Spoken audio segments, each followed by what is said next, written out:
Alright, the next method I'm going to talk about is solving by factoring. So we're solving this quadratic equation by factoring. Okay, so the first thing we want to do, this is not written in standard form, so that's the first thing we want to do. So we want to write it in standard form.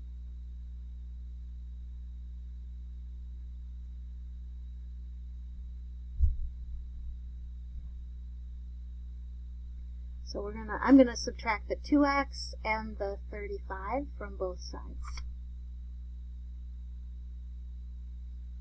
On the left-hand side, none of those are like terms, so I'm just going to write them side by side. X squared minus 2x minus 35.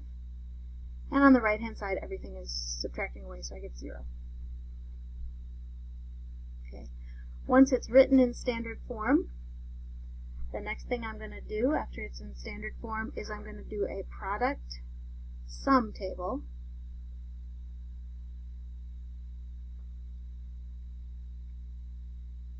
The product is going to be A times C, and the sum is going to be B.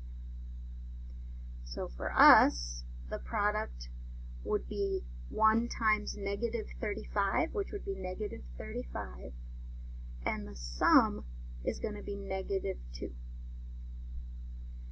So now since the product is a negative number, that means that my two numbers will have different signs. Always, if you're stuck, start with 1. So 1 times 35, but one of them has to be negative, and since the sum is negative, we want the bigger one to be negative, except the sum of 1 and negative 35 would be negative 34. So that's way too far apart.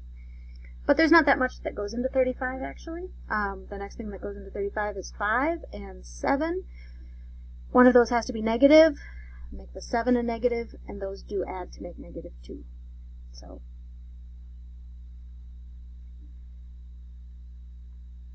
after you do the product sum table, you're going to use that to make a box, or you're going to actually use it to expand your polynomial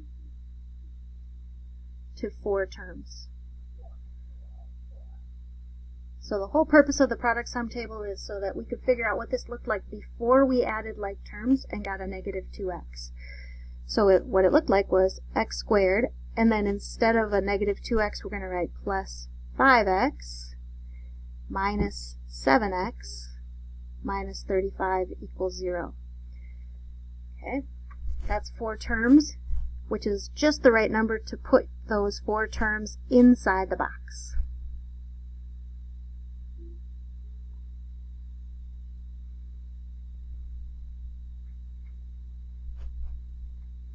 So we're going to draw a box, and our terms go on the inside of the box. X squared, 5x, negative 7x, and negative 35. So now we figure out the outsides of the box.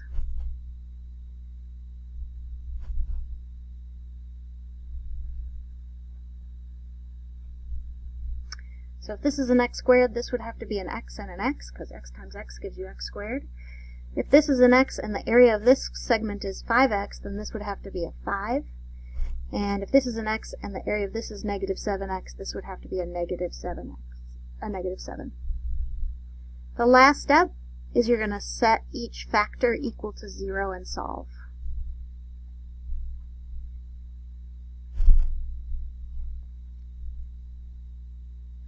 You're solving for x here. So one of my factors is x plus 5. I'm going to set that equal to 0. And the other factor is x minus 7. I'm going to set that equal to 0. And I'm going to solve for x. For this equation, I would subtract 5, so x equals negative 5. And for this equation, I would add 7, so x equals 7. Those are my 2 solutions, and if you watched the previous video, that's also what I got when I graphed it, and I found the 2 zeros on the graph.